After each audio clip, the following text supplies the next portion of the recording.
Morning, Rabotai, Shavua Tov.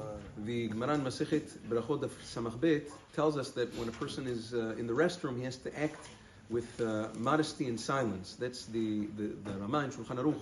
Siman Gimal also brings down the same thing, that the way to conduct oneself in the restroom is with silence and modesty. For that reason, a person should not speak needlessly in the restroom, because that would be a lack of modesty. Also, even when a person is home alone, it's also considered modest to close the door behind him, even though there's nobody else in the house. Now, not only that, Maran Achidar brings down this Birkei Yosef, that besides for the halachic aspect of a lack of tzniut when speaking in the restroom, there's also a Kabbalistic harmful effect to speaking in the restroom, because the restroom is house to many harmful forces, all sorts of evil spirits and things like that, who take hold of a person when he speaks in the restroom, and therefore he says a person can be harmed as a result. Now, Maran Zechron Levarcha also brings this down in Arichot Olam, and he says obviously a person should not speak in the restroom when it's not absolutely necessary, but if there's a tremendous necessity for a person to speak in order to warn something about someone or whatever it is, so he says according to the letter of the law,